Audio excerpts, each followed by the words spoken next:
Vous êtes sur TV5 Monde, soyez les bienvenus dans ce nouveau numéro de Kiosque. Ravi de vous retrouver. Au sommaire, ce dimanche, cette image à peine croyable il y a quelques mois encore. Pour la première fois depuis 65 ans, le président nord-coréen foulait le sol de la Corée du Sud. Kim Jong-un et Moon Jae-in s'engagent pour une paix sans armes nucléaires. Peut-on y croire? Voire même imaginer une réunification entre les deux Corées.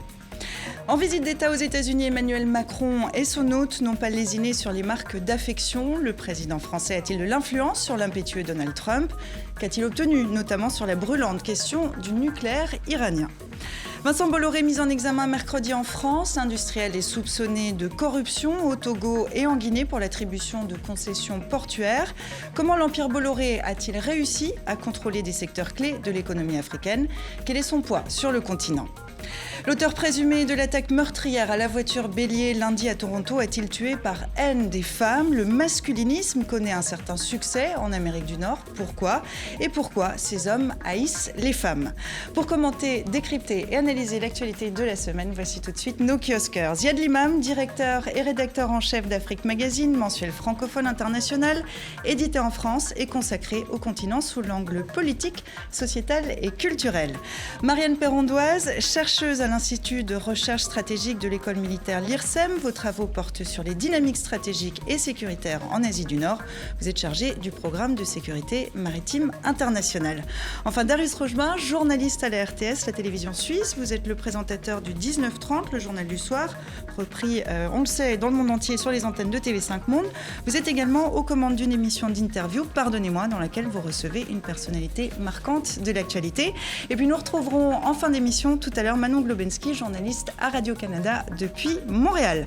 Merci à vous trois d'être ici en plateau pour nous livrer votre analyse de l'actualité. Vous qui êtes chez vous, si vous avez des questions, des commentaires, vous nous faites signe sur les réseaux sociaux avec le hashtag de #, kiosque sur Twitter ou alors sur notre page Facebook. On vous y attend nombreux. Temps suspendu cette semaine à la ligne de démarcation entre les deux Corées. Jamais depuis la fin de la guerre en 1953, un dirigeant du Nord n'avait encore foulé le sol du Sud. Chose faite vendredi, attendu, vous allez le voir, par le président sud-coréen Moon Jae-in, le dirigeant nord-coréen Kim Jong-un lève un pied, enjambe un bloc de béton et foule le sol de la Corée du Sud.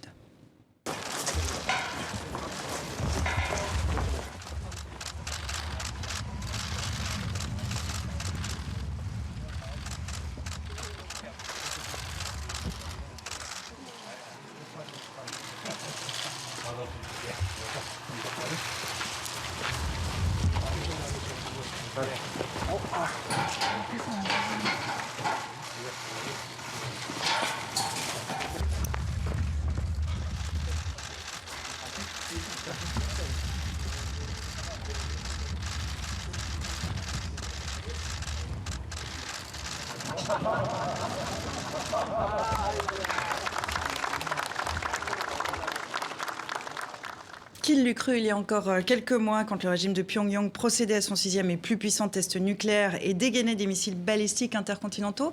Un premier commentaire rapide sur ces images, Darius? D'abord, il ne faut pas bouder complètement son optimisme. C'est vrai qu'un dictateur de 34 ans peut être saisi par la vanité, donc ça peut être quand même un facteur pour qu'il se laisse un peu prendre, mais méfiance parce que c'est un dictateur, on en parlera, j'imagine. Ziad? Je suis un peu moins sévère. Je pense que des fois, l'histoire traverse un peu les personnages qui l'incarnent visuellement. Donc, il y a quand même quelque chose d'assez, moi, je trouve, dans un monde qui est extrêmement contentieux, difficile, fracturé, d'avoir une image comme ça, alors qu'on pensait que c'était infaisable, peut-être pour notre génération. Je trouve que c'est pas inintéressant. Après, je suis tout à fait d'accord. C'est que le début d'un très long processus dont on verra si la réalité le rattrapera pas à un moment. Mais et bon, on va en essayer attendant, d'analyser ces pas à venir. Marianne, vous connaissez cette marotte des journalistes. On a tendance à saupoudrer d'historique un peu toutes les images, tous les moments qu'on peut voir.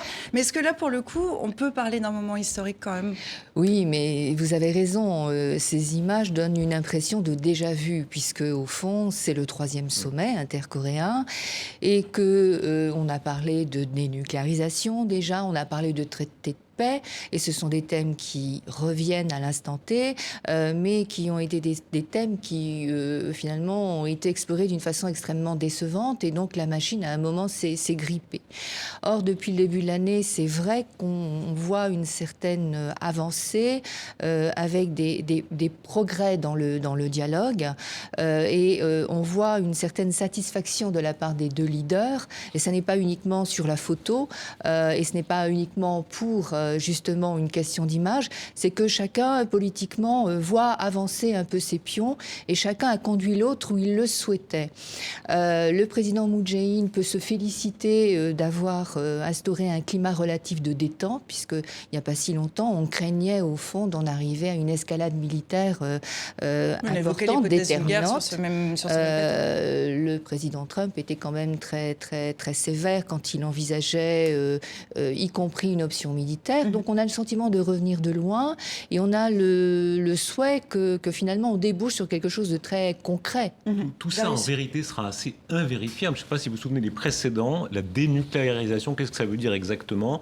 Rappelez-vous le processus de vérification sur les armes chimiques en Irak, avec les mensonges de Saddam Hussein et les mensonges des Occidentaux qui avaient été validés par quelques grands journaux très prestigieux aux États-Unis. En Iran, c'était très compliqué à vérifier, ce sera très compliqué à vérifier là, mais effectivement, il y a un intérêt conjoint des deux qui peut aller assez loin.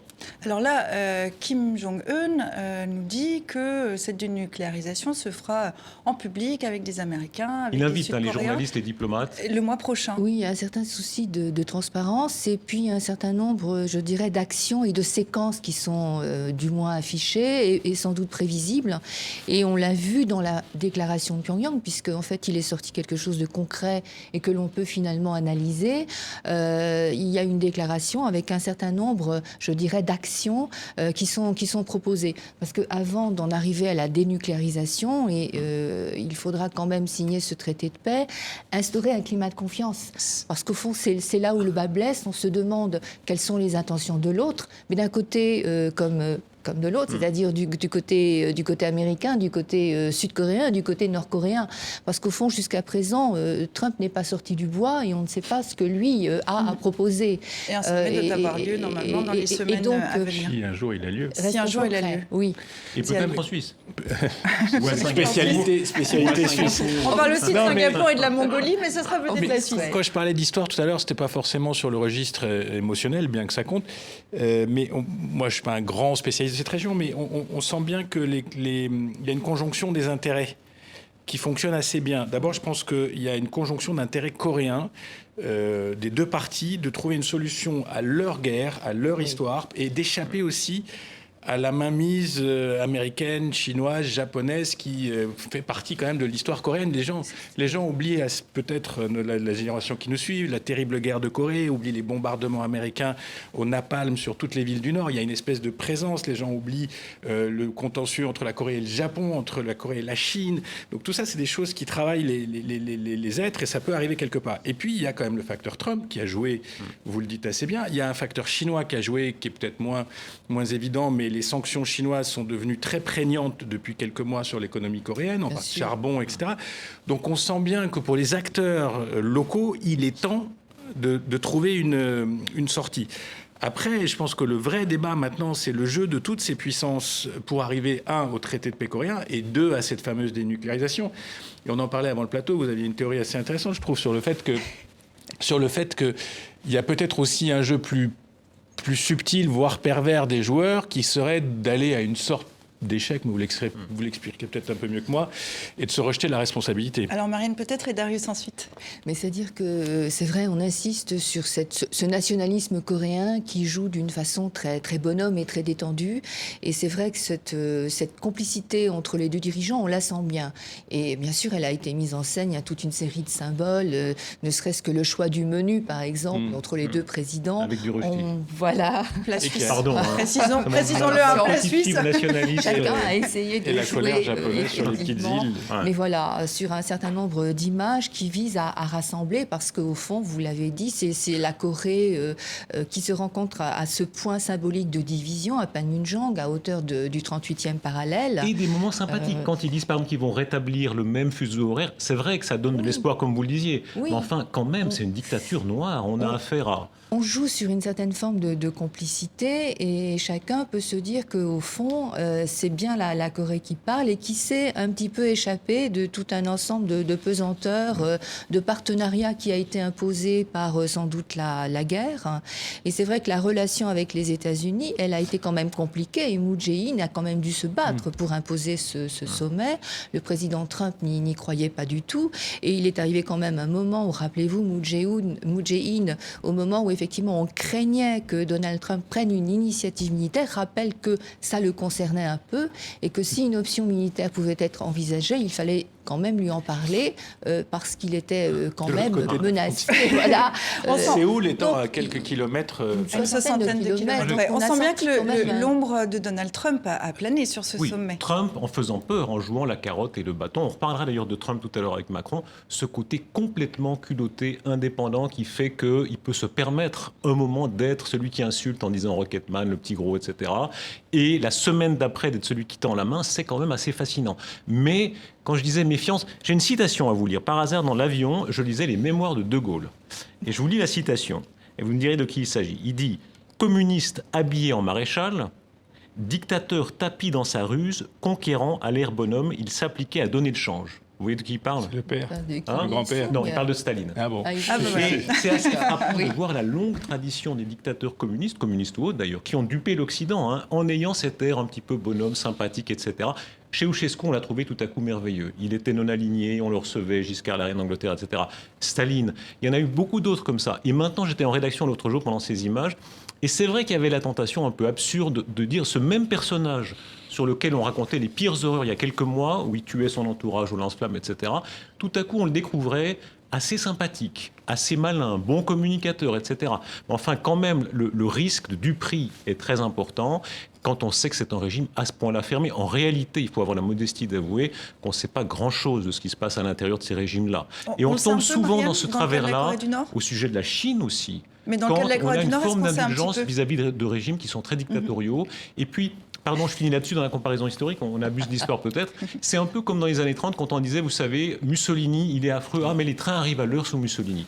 Et il y a cette petite indécence parfois dans une démocratie, tout à coup trouver un dictateur sympathique parce qu'il tend la main et c'est très souvent une illusion. On le trouve pas sympathique. Je pense que là vous forcez un peu le trait. Moi, Pardon, on lui fait confiance quand on dit qu'il va dénucléariser, alors que c'est leur assurance vie quand même. C'est leur assurance vie politique. Justement, la dénucléarisation, ça c'est le premier point. C'est très subtil dans l'esprit nord-coréen. Et bien sûr. Parce que la Corée du Sud peut être considérée comme un pays nucléarisé puisqu'elle est sous parapluie américain. Et on peut très bien avoir une négociation qui consisterait pour les Nord-Coréens à dire on demande une dénucléarisation de la péninsule, ce qui voudrait dire un retrait des armes éventuelles ou un retrait du commitment américain.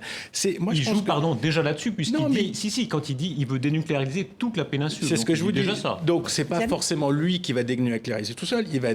Ils vont tenter de dénucléariser leur péninsule. Ça joue avec le Japon aussi. Le deuxième point, c'est que dictature ou pas dictature, ils ont des intérêts géostratégiques d'État. Moi, je pense que le régime voulait garantir sa survie. Ils ne sont pas idiots, ils ont regardé la carte. Qu'est-ce qu'on peut faire pour garantir la survie? Il nous faut une option nucléaire. N-1 Iran ou N carrément. Et je pense qu'en Corée, on est au niveau N, c'est-à-dire la capacité à fabriquer une bombe. Est-ce qu'ils ont les vecteurs pour les transporter? On n'en sait rien. Et deuxièmement, il a un problème, c'est l'asphyxie. De l'asphyxie économique du pays. Et donc, ils ont toujours dit, c'est la fameuse théorie de la double voie, c'est-à-dire l'option nucléaire, l'option économique. Donc, pour le moment, ce dictateur tout à fait exact, pays fermé, pays verrouillé, un peu moins le disent les visiteurs qui y sont allés sur le plan sociétal, le loisir, etc., que ce qu'on décrit. Mais pour le moment, ce dictateur post-stalinien est quand même le bonhomme qui a une ou deux cartes en main et qui Et tire la machine. Est-ce que Marianne Kim Jong-un fait aujourd'hui le choix d'une voie à la chinoise? Ouverture économique, en tout cas, la paix avec les voisins, et à l'intérieur, on verrouille le régime. On peut quand même lui reconnaître une certaine habileté à la fois diplomatique et une capacité à durer, puisqu'au fond, quand il est arrivé au pouvoir... Il a les moyens, il se donne les moyens pour. Oui, il a des services de sécurité peut-être, mais au fond, les dictateurs, finalement, peuvent être renversés. C'est vrai qu'une dynastie communiste, ça paraissait quand même assez incroyable, et qu'il n'était pas sûr, finalement, d'imposer sa volonté aux généraux, puisqu'on a quand même décrit pendant longtemps la Corée du Nord comme un régime dictatorial, certes, mais aux mains des généraux, sachant qu'il fallait avant tout, et c'est ainsi qu'on a un peu expliqué le développement du programme nucléaire, donner une bombe aux militaires pour satisfaire leurs besoins de prestige et leurs besoins de grandeur éventuelle. Cela mais dit, c'est pardon, vrai. si je peux me permettre, quand vous disiez, c'est une assurance vie pour eux. Ils ont vu ce qui s'est passé, par exemple, en Libye avec Kadhafi. Totalement. Et renoncer au programme nucléaire, pour eux, ce serait une forme de suicide par certains côtés, non? Non, je pense que c'est une assurance nucléaire, c'est une assurance de sécurité, oui, parce qu'au fond, c'est un pays qui n'a pas grand-chose pour exister sur le plan international. Et si effectivement la Corée du Nord, et Kim Jong-un l'a bien compris, son père et son grand-père avant lui n'avaient pas cet argument, cette capacité que procure la bombe, je pense qu'on n'y accorderait aucune importance et que la Corée du Nord serait un petit peu à la remorque, mendiant une aide internationale de la communauté pour se développer, ce qui est en train de demander d'une certaine façon, mais il l'estime en position de force, Kim Jong-un, parce que maintenant, ce qu'il cherche à obtenir, clairement, c'est la levée des sanctions pour effectuer la deuxième partie du programme qu'il a annoncé dès son arrivée au pouvoir, c'est-à-dire que on se donne une certaine forme de stabilité, on assure la survie du régime, donc on poursuit le développement du programme nucléaire jusqu'à avoir des capacités reconnues, et ensuite on essaye de passer au développement économique pour ne plus être peut-être cette dictature obscure qui n'a que, je dirais, un système répressif à mettre en place pour assurer son contrôle sur la population. Sur notre propre manque d'informations, c'est comme révélateur, parce que ce même Kim qu'on présentait quasi comme un psychopathe il y a quelques mois, on lisait tous ces articles soi-disant bien informés, disant, etc. On voit qu'il est très habile, qu'il joue effectivement un coup extraordinaire. Le jour où il est à côté de Trump, qui lui serre la main, etc., ce sera une image d'une force extraordinaire. Et on l'attend dans les prochaines semaines. Effectivement. Pour terminer sur ce thème, on conclura avec vous, Marianne. On sait que le régime nord-coréen cultive la mémoire de la lutte contre le colonisateur nippon, fustige l'impérialisme américain. La population est captive de l'histoire qui lui est racontée par le régime. Comment tout ça est présenté à l'intérieur ?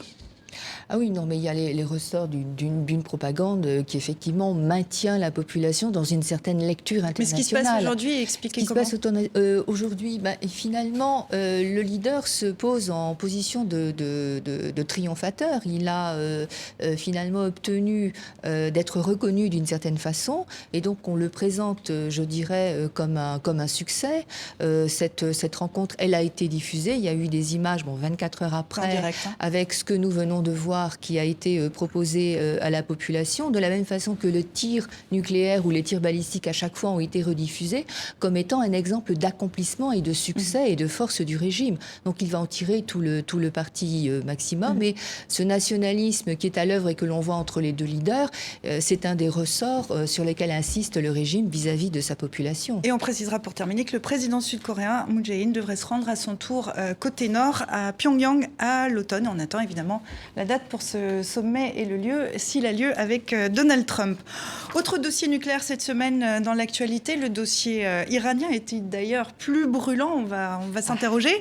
Il a en tout cas plané au-dessus de la visite d'État du président français aux États-Unis. Emmanuel Macron, vous allez le voir, s'est montré tour à tour complice avec Donald Trump, puis mordant contre la politique de son homologue américain face au Congrès. Thank you. Thank you. Je l'aime vraiment beaucoup. Nous pouvons construire l'ordre mondial du XXIe siècle basé sur un nouveau type de multilatéralisme. Un multilatéralisme où les résultats comptent avant tout, et donc un multilatéralisme fort. Ah, une pellicule, une toute petite. Je l'enlève. Il faut qu'on le rende parfait. Il est parfait. There is an existing framework. Il existe déjà un cadre. Il s'agit de l'accord de Vienne qui contrôle l'activité nucléaire de l'Iran. Nous avons d'ailleurs signé ce traité à l'initiative des États-Unis. Nous avons signé ce traité ensemble. C'est pourquoi nous ne pouvons pas nous débarrasser de cet accord comme cela.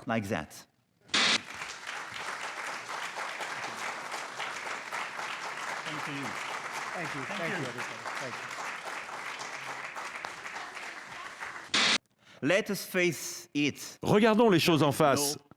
Il n'y a pas de planète B. Et je suis sûr qu'un jour, les États-Unis reviendront dans l'accord de Paris sur le climat. Il sera un grand président pour la France. C'est ma prédiction. Ce n'est qu'une prédiction.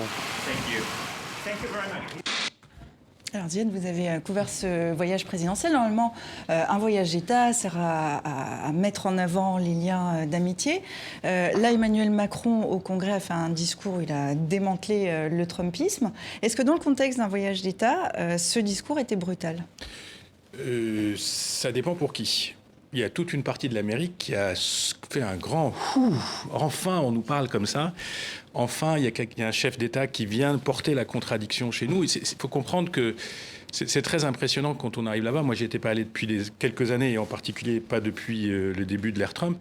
C'est un pays qui est en espèce de situation de guerre civile, sociale et politique. C'est-à-dire que toute la journée, 24 heures sur 24, anti-Trump, pro-Trump, libéraux, anti-libéraux, conservateurs, anti-conservateurs. Et puis ça, excusez-moi du terme, ça métastase un petit peu partout, les problèmes raciaux, le mouvement MeToo avec les femmes. Enfin, on sent une espèce de pays qui ne va pas bien, qui est en espèce de convulsion politique sur son modèle, etc. Et à la tête de ça, il y a ce personnage dont je pense, pour l'avoir vu physiquement pour la première fois, il ne m'a pas enlevé la pellicule, mais bon, dans la conférence de presse. Vous n'en avez pas. C'est quelqu'un qui est, comme a dit le président Macron à une émission collègue, il a dit « je suis propre sur moi », tout le monde le sait. C'est quelqu'un qui n'a pas de limite, il n'y a pas de barrière, il n'y a pas de filtre, il n'y a pas de tabou, il n'y a rien. Ce qui lui passe par la tête, ça sort. Et puis comme ça marche une fois sur deux, il se dit, avec une mentalité de milliardaire, de promoteur, il se dit « j'essaye, I try », et puis ça marche pas, tout le monde s'en fout. Et ça marche souvent. Et ça... ça marche Ces dernières semaines, ça marche un peu à l'international et sur le plan intérieur, c'est nucléaire, excusez-moi du terme. C'est que ça. Alors ça, je pense que Macron avait 3 objectifs. Vous avez raison. Une visite d'État, d'abord, c'est quelque chose de bilatéral.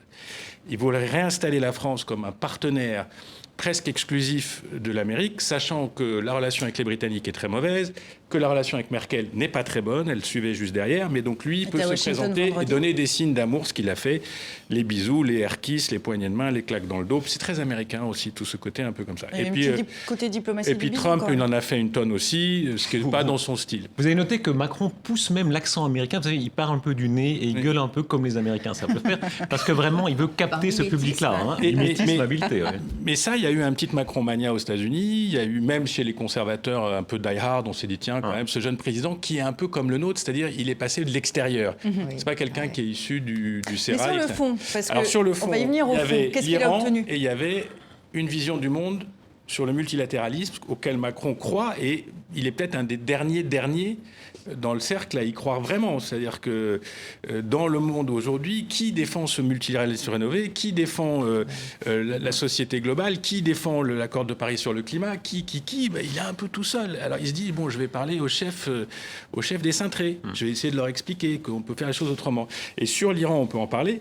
Je pense qu'il y avait une toute petite espoir de Macron de le faire changer d'avis, mais 1%.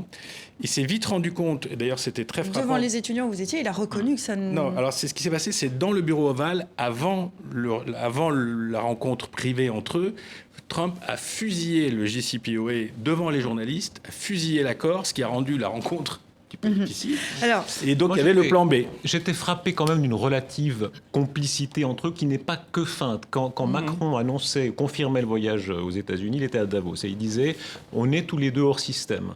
Et sur le moment, on ne saisissait pas la dimension de ce qu'il disait. Et c'est vrai que vous avez interviewé Emmanuel Macron à Davos. Et on en avait parlé il ici. y a une forme de ressemblance, une nouvelle époque de la politique. L'un et l'autre sont effectivement en système, et l'un et l'autre ont une liberté extraordinaire. C'est plus le politicien à l'ancienne qui dépend derrière lui d'une majorité, d'un parti, d'une coalition, etc. C'est assez unique au monde, c'est assez neuf, et ça leur donne une liberté d'action et de parole qui est extraordinaire. Madame Merkel, quand elle rentre en Allemagne, il faut qu'elle discute avec sa coalition. Chez nous, en Suisse, on a des ministres, ils sont 7, vous savez, donc ils marchent vraiment sur des œufs, il faut qu'ils respectent ça. Le président Macron se targue d'avoir une influence sur son homologue américain. Est-ce qu'il en a vraiment, Marianne ? Je ne sais pas, mais ce que je peux dire, c'est qu'on a le sentiment qu'ils ont besoin l'un de l'autre. Parce que c'est vrai, d'un côté, il y a le représentant d'une Europe qui apparaît quand même très, très désunie, qui parle d'une voix assez discordante. Et de l'autre, c'est vrai que Donald Trump, avec tout son folklore, il désarçonne énormément. Et en termes de relations internationales, il déçoit beaucoup. On reparle d'une forme d'unilatéralisme américain. Et donc, il a l'air de vouloir détricoter avec beaucoup d'enthousiasme tout ce que son prédécesseur a fait, mais tout ce que l'on considérait comme des acquis de la société internationale et une certaine forme de multilatéralisme. Donc, à ce moment-là, c'est vrai que l'un a besoin quand même de toujours faire passer des messages. C'est Emmanuel Macron, avec une Europe qui se veut quand même multilatérale, qui se veut ouverte. Et l'autre, il a aussi besoin peut-être d'apparaître sous un jour plus sympathique. Et surtout, il a peut-être besoin de se sentir moins seul. Et donc, on voit deux chefs d'État qui s'appuient quand même l'un sur l'autre pour toucher des publics un peu. Alors, ils ont besoin l'un de l'autre. Le bénéfice d'image pour Macron est quand même assez extraordinaire. Oui. C'est-à-dire, il parle quand même, il est celui qui est le mieux reçu par la puissance dominante. Si on regarde ne serait-ce que les dernières grandes affaires qui nous ont marqué, l'affaire Facebook avec la domination technologique, la domination économique des États-Unis, ça reste la puissance dominante. Et le fait que Macron soit en tête de ceux qui sont le mieux traités par Trump, ça lui donne quand même une position intéressante. Alors, parmi les objectifs de cette visite, on en parlait, il y a l'accord sur le nucléaire iranien sur lequel Donald Trump veut revenir. Regardez la une de Vatan Emrose, le président français prêt à tout accepter de la part de Trump pour conserver cet accord avec l'Iran. Titrait cette semaine le quotidien conservateur de Téhéran. Voilà. On est bien d'accord, c'est une image qu'on retient. Est-ce que, en effet, Emmanuel Macron est prêt à tout ? Et que dire à Téhéran ? Respectez vos engagements, même si les États-Unis ne le font pas ? Je pense que cette affaire du JCPOA, le fameux traité, est une affaire à la fois... C'est l'accord, en fait. L'accord sur le contrôle du processus iranien nucléaire. Je pense que tout le monde sait qu'il y a 9,9 chances sur 10 que Trump sorte de l'accord le 12 mai. Il l'a dit 250 fois pendant la campagne électorale. Ensuite, Trump n'a pas bougé, on est d'accord là. Là-dessus, ça ne bouge pas. Et il est aussi soutenu quand même, il faut le dire, parce qu'on ne l'a pas assez dit pendant cette visite, il est soutenu par ses alliés du Moyen-Orient, qui sont d'un côté l'Arabie saoudite et de l'autre côté Israël, dont l'objectif est de marginaliser le plus possible et le plus vite possible la puissance iranienne. Ça, c'est un. Donc, je pense qu'il est parti en se disant, j'ai peut-être une demi-chance, mais bon. Donc, ils sortent avec ce deuxième plan B. Alors là, il y a quand même une histoire, c'est que lui, le président Macron l'a dit. Il a dit, il n'y a pas de plan B. Et d'un seul coup, il y a un plan B. Donc, on voit bien qu'il y a eu ça a tangué sévère pendant 24 heures, 48 heures. Donc, il y a un plan B qui apparaît assez surréaliste parce qu'on remonte le cran de 3 niveaux. C'est-à-dire qu'il faut que les Iraniens acceptent un accord sur les missiles. Il faut qu'ils acceptent une espèce de neutralité régionale, je ne vois pas comment, en Syrie, en Irak, etc., une espèce de désarmement du chiisme actif. Bon, on ne voit pas comment ils vont signer tout ça, on ne voit pas comment les Russes vont l'accepter, etc. Bref, ce que dit Macron et ses proches, c'est on évite le vide. Certes, on va éviter le vide, ça il va probablement sortir de l'accord. Est-ce que c'est une reculade d'Emmanuel Macron et d'Angela Merkel qui étaient sur la même ligne? Il y avait un plan, pour le cas de le dire, il y avait un plan B qui aurait été de dire à Trump sort, et puis on verra bien ce qui se passe. Bon, je pense qu'il y a une espèce d'angoisse du vide dans une région qui est extrêmement volatile sur le plan militaire. Les choses peuvent dégénérer très vite en Syrie, en Iran, etc. Et donc politique avec des alliances étonnantes. Quand on voit à quel point les Saoudiens aujourd'hui se sont rapprochés des Israéliens... par hostilité à l'égard de l'Iran, c'est comme une redéfinition tellement complète que c'est très difficile de Je me prévoir. tourne vers vous, Darius, vous avez des origines iraniennes. Comment ça va être reçu en Iran? Parce que c'est ce que je disais tout à l'heure, on leur c'est très dit... difficile de traiter avec les Iraniens. Moi, j'ai fait une interview du président iranien. J'avais compté, il y avait 7 services de sécurité les uns après les autres qui étaient arrivés pour vérifier les caméras, etc. Que le verre soit pas un verre à vin, va se laisser, etc. Et en réalité, on parlait tout à l'heure du contrôle en Corée du Nord. Voilà, on entre dans quelque chose qui va durer extrêmement longtemps. Il y a une petite dimension cynique aussi, et chez Trump et chez Macron, je crois qu'il y a le théâtre des apparences et il y a ce qui est vraiment le contenu du traité. Pour ce qui est du climat, ça m'a beaucoup frappé. Quand vous parlez, par exemple, avec des diplomates suisses ou avec d'autres, ils vous disent être ou non dans l'accord sur le climat, sortir ou non de l'accord sur le climat. Dans l'immédiat, ça ne change pas tellement. Il y a beaucoup de pays qui sont dans l'accord sur le climat, qui ne tiendront pas leurs engagements. Le fait que les États-Unis y soient ou non, c'est symboliquement très important. Mais dans l'immédiat, c'est pas là-dessus que le voyage se jouait, c'était beaucoup sur cette espèce de proximité Sur la politique. question de l'Iran, du dossier iranien, est-ce que tout d'un coup, on court à la catastrophe à vouloir retoucher On y à allait cette... de toute façon, puisqu'il va sortir. Marianne, vous êtes d'accord avec ça?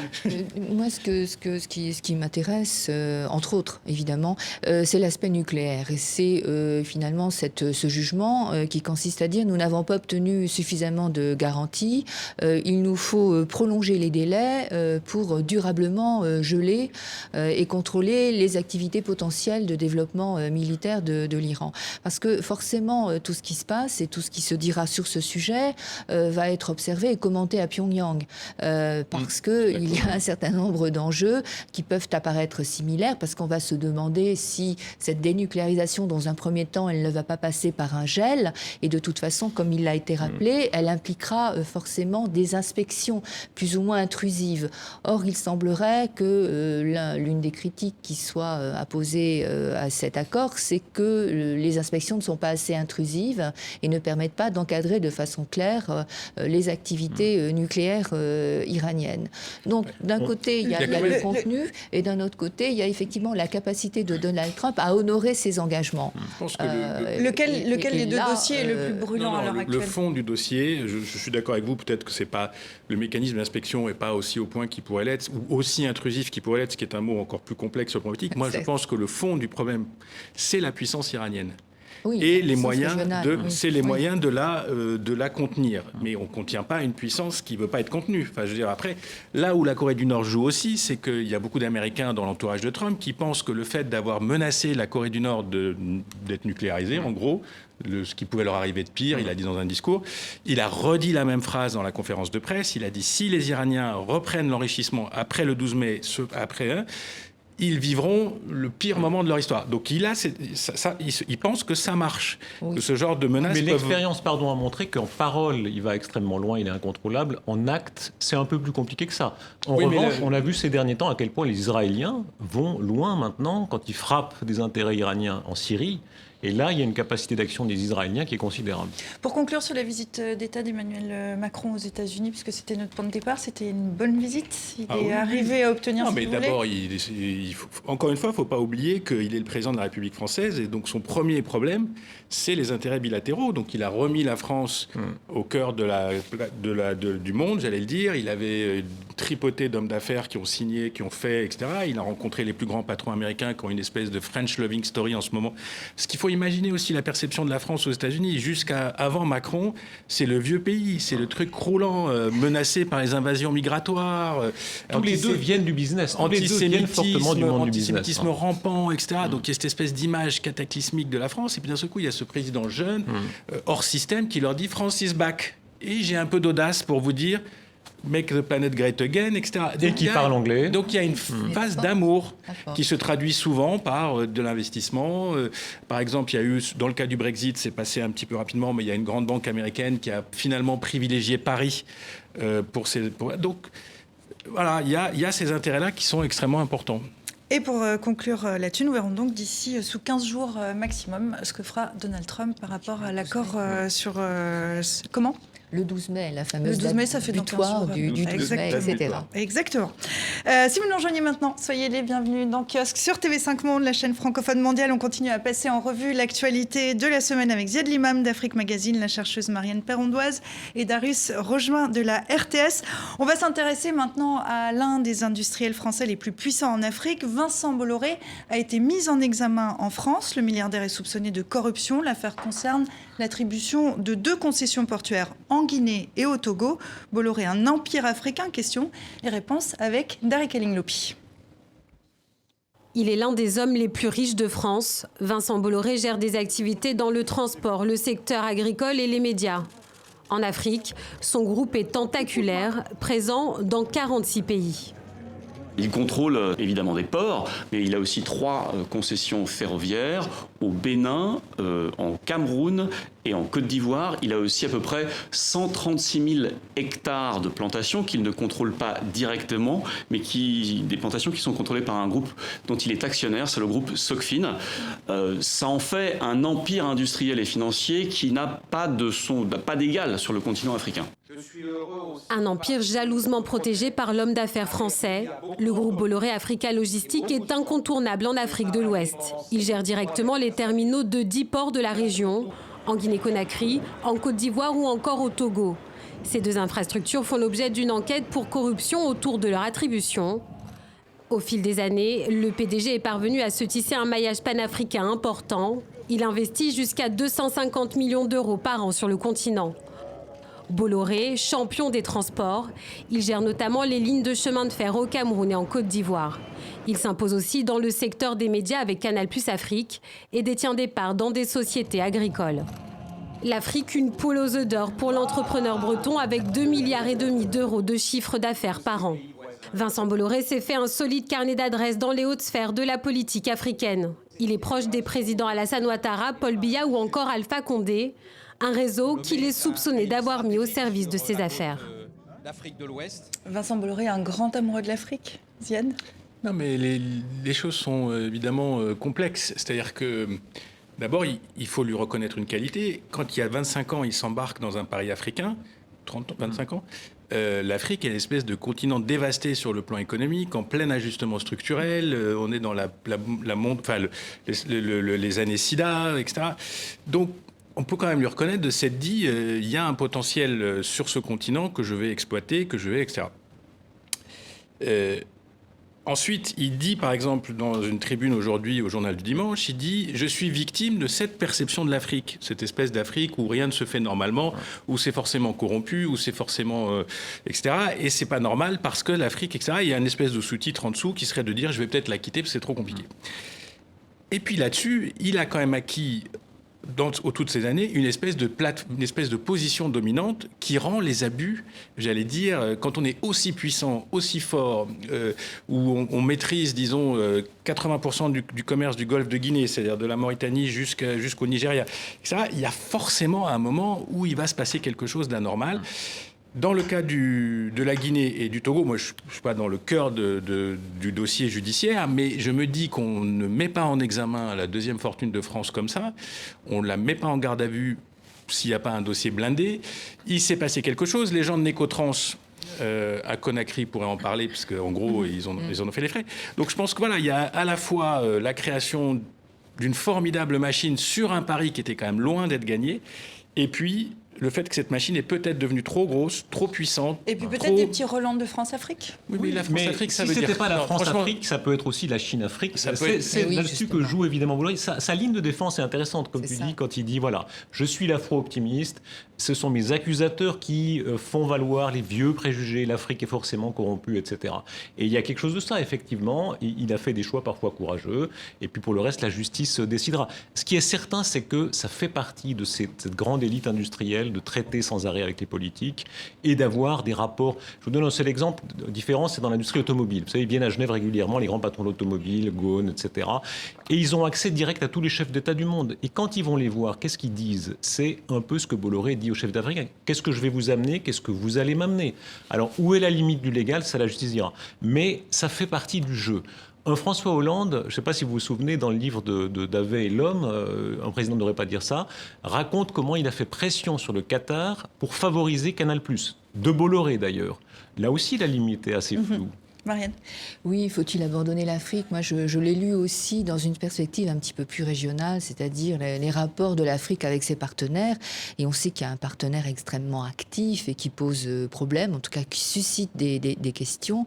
Mais c'est la Chine, parce que effectivement, tout ce qu'on reproche à Bolloré, c'est-à-dire toutes ces concessions portuaires, le développement d'un réseau ferroviaire tentaculaire en Afrique, c'est un petit peu le plan de développement dans le cadre de cette route de la soie que la Chine met actuellement en œuvre. On parlait également de problèmes de concessions qui seraient obtenues très très facilement, et on commence à s'inquiéter du degré d'endettement de tous les partenaires donc africains de la Chine, parce que tous ces réseaux ou la modernisation des infrastructures du port de Djibouti, on en a beaucoup entendu parler en France aussi, parce que peut-être qu'on se sent toujours concerné par cette relation que l'on entretient avec Djibouti. Et là aussi, on se demande si il n'y a pas d'autres partenaires qui ont des visions très, très envahissantes, tout en ne respectant peut-être pas ce cadre symétrique des relations win-win avec l'Afrique. Et on comprend bien, effectivement, la ligne de défense de Vincent Bolloré. Comme disait Ziad, cela dit, la multiplicité des intérêts, à un moment donné, pose certains problèmes. Je ne sais pas si vous avez vu le plateau extraordinaire où Poutou, l'homme de l'extrême gauche, est invité sur CNews. Et il met un peu mal à l'aise. Donc au groupe Bolloré. Et il met un peu mal à l'aise la présentatrice en lui disant comment va Monsieur Bolloré, etc. Bon, quand vous avez toute cette puissance médiatique, industrielle et publicitaire, évidemment, à un moment donné, ça crée des Alors il y a le problèmes. groupe Havas qui est proche d'un certain nombre de chefs d'État africains. Absolument, mais quand on lit les révélations dans Le Monde, par exemple, cette semaine, on se rend compte qu'il y a une accointance entre Havas et un certain nombre de chefs d'État africains, que sous-entendu, ils auraient aidé à faire élire. Je ne veux pas choquer personne, mais il n'y a pas que Havas qui a des accointances avec un certain nombre de chefs d'État africains, et Havas a des accointances au-delà de l'Afrique, et d'autres agences américaines ou anglaises ou russes ou chinoises ou whatever ont des accointances. Il ne faut quand même pas se faire d'illusions sur comment tout ça fonctionne, et on parle in fine d'investissement de plusieurs centaines de millions d'euros dans des installations portuaires, des rails, des trains, et donc forcément, on va essayer d'avoir des accointances au niveau politique. Et ce n'est pas que l'Afrique, c'est le monde entier.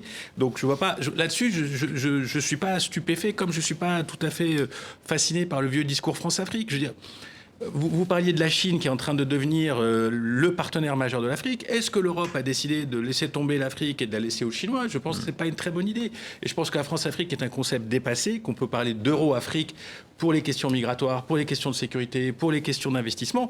Mais visiblement, quand on laisse vous un entend, peu on a l'impression que vous dites mieux vaut Bolloré que rien. Non, je voulais finir. Je vous ai dit tout à l'heure, Bolloré, il y a un problème de taille et de monopole. Et le deuxième problème que ça pose, c'est la faiblesse intrinsèque de l'Afrique à développer ses propres infrastructures portuaires ou d'avoir des sociétés d'une taille suffisamment critique pour être en compétition avec ça. Et qu'on ne peut pas, in fine et indéfiniment, laisser soit les Européens, soit les Chinois, soit les Américains contrôler d'une certaine manière. Alors, quand on parle avec nos interlocuteurs en Afrique, ils disent qu'il faut bien qu'il y ait une étape d'amorçage, de démarrage. Mais ça fait quand même un certain temps que ça dure. Et je pense que l'objectif pour équilibrer tout ça serait la naissance ou la formation progressive de grandes entreprises continentales qui seraient capables d'être un peu en concurrence avec ces mastodontes internationaux. Darius, en désaccord ? Non, pas du tout. Je vous suis entièrement. C'est simplement l'histoire de la taille, l'histoire du monopole, et puis l'histoire des proximités avec les politiques. Mais c'est vrai, de tous les grands groupes, qu'ils soient américains, anglais, chacun pousse les siens et chacun a des rapports avec les politiques qui sont parfois incestueux. Alors, il y a des textes de loi en France, donc, ce qui permet de la mise en examen. Aux États-Unis, il y a un texte de loi qui est d'une violence sur la corruption d'agents publics étrangers. Donc, il y a des textes de loi qui essayent d'encadrer tout ça. Mais quand on compare ça avec les volumes d'investissement on parle de 2,5 milliards d'euros de chiffre d'affaires pour le groupe Bolloré africain. Donc, c'est quand même pas des petites sommes.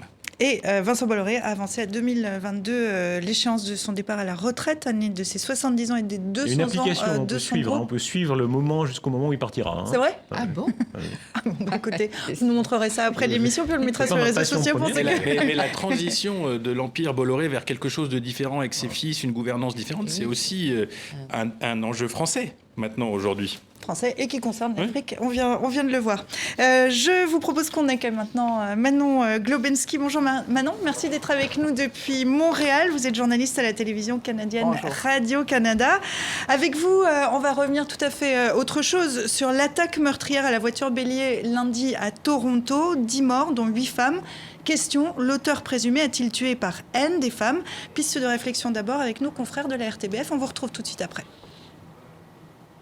Filmé lors de son arrestation, Alec Minassian, 25 ans, reste une énigme. Ses victimes sont majoritairement des femmes et selon les enquêteurs, cette sélection ne serait pas due au hasard. Comme cela a été évoqué dans les médias, l'accusé a effectivement posté un message crypté via Facebook quelques minutes avant de démarrer avec sa camionnette. Un obscur message, qui est Elliot Rodger que le suspect décrit en termes élogieux. Les archives nous conduisent vers ce jeune homme, fils d'un réalisateur à Hollywood, l'auteur d'une randonnée meurtrière. Devant cette supérette en 2014, il tire au hasard sur 6 personnes. Le tueur de 22 ans confessera son amertume d'être rejeté par les femmes dans une vidéo posthume. J'ai été forcé de mener une existence faite de solitude, de rejet et de désirs insatisfaits. Tout cela parce que les filles n'ont jamais été attirées par moi. Je ne sais pas pourquoi vous, les filles, vous n'êtes pas attirées, mais je vais vous punir pour tout ça. Elliot Rodger, sur Internet, ils sont des milliers à lui vouer un véritable culte. Une communauté forte de 40 000 hommes intégrés par le suspect de Toronto. Dans les forums, ils se font appeler les incels. Les plus modérés invectivent les femmes, responsables selon eux de leur insatisfaction sexuelle. Les plus violents préconisent le viol. Les incels en anglais, ou célibataires involontaires, une variante du masculinisme, ce mouvement de défense de la suprématie des hommes sur le genre humain. Manon, vous êtes rendue, vous, cette semaine à Toronto, où s'est déroulée l'attaque. La police reste très prudente sur les motivations d'Alec Minassian, mais les Canadiens redécouvrent le masculinisme et ils tombent des nues. En fait, ils ont découvert absolument ces incels. Moi, j'ai trouvé personne cette semaine qui avait déjà entendu parler des incels, à part les gens qui suivent le web de façon très, très, très pointue. Masculinisme dans le sens d'antiféminisme, ce courant-là, en tout cas, c'est de la misogynie radicale, de la misogynie extrême. Ils ont leur propre langage, langage qui déshumanise les femmes, d'ailleurs. Et les forums de discussion sont quand même assez populaires. Il y avait 45 000 membres sur le forum de discussion sur Reddit avant qu'il soit interdit en novembre dernier. Et depuis l'attaque, on ne peut pas dire qu'il y a eu de condamnation du geste d'Alec Minassian. Il y a eu plutôt une glorification. On a vu le terme « going AM » apparaître, c'est-à-dire imiter Alec Minassian ou encore « Saint Alec ». Alors, ce n'est pas la première fois que le Canada a affaire à une tuerie masculiniste. Le 6 décembre 1989, 14 femmes étaient assassinées à l'école polytechnique de Montréal. L'auteur, un étudiant en informatique, Marc Lépine, avait expliqué agir pour des raisons politiques. Ces tueries masculinistes ne sont donc pas des faits divers. Non, Marc Lépine s'est suicidé là, à la fin de la fusillade, mais il avait laissé une lettre très claire qui expliquait sa haine des féministes qui avaient gâché sa vie, disait-il. Il avait même laissé une liste des féministes à abattre. Dans le cas d'Alec Minassian, il faut se fier donc à ce message sur Facebook, se fier au nombre, puisqu'on le dit, 8 des 10 victimes sont des femmes. Se fier à ce que dit la police, c'est-à-dire qu'il y a probablement un lien entre le message et le nombre de victimes féminines. Mais au-delà de ça, dans son message Facebook, on voit l'admiration de Minassian pour Elliot Rodger, que les collègues belges mentionnaient dans leur reportage. Elliot Rodger, c'est le premier acte de radicalisation des incels, là, ce massacre d'Isla Vista en Californie en 2014. Alors, aucune accusation de terrorisme n'a été déposée contre Alec Minassian, Manon. Pourquoi ? Parce que, d'une certaine façon, c'est plus facile dans le langage courant de parler de terrorisme antiféministe ou masculiniste ou misogyne extrême dans ce cas-ci. Mais dans la loi, c'est plus difficile, devant les tribunaux, c'est plus difficile à prouver. Souvent, quand il s'agit d'un loup solitaire, par exemple, dans le cas de l'attaque de la mosquée de Québec en janvier 2017, dont le procès d'Alexandre Brissonnette se termine, il n'y a pas eu d'accusation de terrorisme, malgré le fait qu'il s'en soit pris à des musulmans dans une mosquée, parce que c'est difficilement... Le crime haineux n'est pas nécessairement du terrorisme. On préfère accumuler des accusations de meurtre, les accusations les plus graves du code, le meurtre, la tentative de meurtre. Et dans le cas d'Alec Minassian, on ne l'a pas entendu. Il revient devant les tribunaux le 10 mai. On verra. Les gens qui disent que des accusations de terrorisme devraient être déposées, Sylvia, ils voudraient que ce soit une leçon pour ces traits radicaux des incels qui sont dans les forums de discussion et qui disent que le viol devrait être utilisé contre les femmes. Mais tout ce qu'on peut faire pour l'instant, c'est de demander au web de mieux se policer ou de demander aux politiciens de mieux définir la notion de discours haineux dans la loi. Et on connaît toute la difficulté. Merci beaucoup, Manon, d'avoir été avec nous depuis Montréal. Bon dimanche à vous et à très bientôt. Si on revient sur cette notion de masculinisme, mais pourquoi ces hommes détestent ces femmes, Darius? Barjo. Oui, ils sont détraqués. Il y a un moment, il faut quand même simplifier les choses. Je veux dire, ils sont cintrés. Alors, ils auraient pu être anti, je sais pas quoi, ils auraient pu être... Bon, il se trouve que leur focalisation, l'expression de leur malaise ou de leur désaxement personnel, ça s'est focalisé sur les femmes. Et on fait beaucoup d'honneur, en leur attribuant une idéologie, alors qu'effectivement, là, ce sont visiblement des détraqués. Après, la violence anti-femme, elle est inscrite dans l'histoire depuis des millénaires, et on sent bien que c'est quelque chose qui est là et sur lequel il faut lutter. Après, pourquoi ces gens-là inventent une espèce de justification ce que vous disiez, idéologique, complètement cintrée. Cela dit, ça vaut quand même la peine d'aller regarder sur ces forums, etc. Effectivement, ça représente un petit groupe de gens actifs, une mouvance qui est souvent proche de l'extrême droite américaine aussi. Une partie de l'électorat de Trump aux États-Unis a ce genre d'accointance, donc c'est un phénomène. Prudence quand même sur l'agresseur de Toronto, le lien n'est pas encore tout à fait établi. L'enquête est en cours et ça n'a pas encore été établi en effet. Mais là, si on reste dans le contexte plus général, qu'est-ce qu'il y a? Ces confusions des genres, guerre des sexes, Marianne? Oui, enfin, on est quand même un petit peu atterré. J'aime pas trop ce terme de masculinisme parce que, comme vous le dites, ça donne une forme de normalité scientifique à ce mouvement de personnes violentes et qui paraissent quand même complètement désaxées, parce que finalement, c'est le pendant du féminisme. Or, le féminisme, c'est quand même une revendication qui, avant tout, visait à faciliter l'octroi d'égalité de droits. Voilà, d'égalité politique, d'égalité dans le milieu professionnel, au sein de la société, aux femmes, donc militer en faveur d'une meilleure représentation des femmes. Donc ça veut dire quelque chose. Et donc ce masculinisme, en fait, ça me gêne un petit peu. Ça me gêne Alors pour conclure rapidement, et on va arrêter de leur faire de la pub. On fait les 50 ans de mai 68, c'est quand même frappant de voir à quel point la cause des femmes, on imaginait que c'était, certains disaient parfois, ça reste un combat considérable. Dans mon pays, en Suisse, il y a un combat pour l'égalité des salaires qui n'est pas réglé. Et quand on voit comme Justin Trudeau aux États-Unis, au Canada, on a fait une cause prioritaire de son mandat. Voilà, c'est une question qui est vraiment très importante. Et tout ça dans le contexte du hashtag MeToo, la parole des femmes qui cyber. Il y a aussi un sub derrière, c'est l'inquiétude d'un certain nombre de services, j'ai lu ça cette semaine, sur la radicalisation d'un certain nombre de mouvements dans les sociétés occidentales, d'extrême droite, mais ça peut aussi aller vers les mouvements d'extrême écologie, antiféminisme, etc. Et les services disent c'est quelque chose qui monte et qu'on n'arrive pas encore à bien cerner, comprendre, etc. Et puis comme on est tellement occupé par la fameuse lutte antiterroriste, ce terrorisme-là, quelle que soit son appellation, et qui est dans nos sociétés, est très difficile à contrôler. Je propose qu'on aille vers l'extrême pertinence de dilemme. Faisons du dilemmisme. Place à dilemme pour terminer cette émission comme toujours. On va regarder ce qu'il retient de l'actualité de cette semaine, son actualité d'un coup de crayon. Il revient évidemment sur les retrouvailles entre les deux Corées. Pas de panique, c'est le champagne. Kim Jong-un fait sauter le bouchon et se fait obliger de rassurer un Moon Jae-in Moon-Jae-in, les nerfs un peu à vif, on le voit. Kim Jong-un et Donald Trump doivent maintenant se rencontrer pour acter la dénucléarisation de la Corée du Nord. Le président américain qui joue ici, avec, vous le voyez, le symbole de la radioactivité. C'est le geste du mal alpha. Vous avez vu que les comportementalistes avaient étudié ce petit geste en disant c'est le mal alpha qui s'impose. On va voir, on attend de voir la rencontre entre ces deux hommes.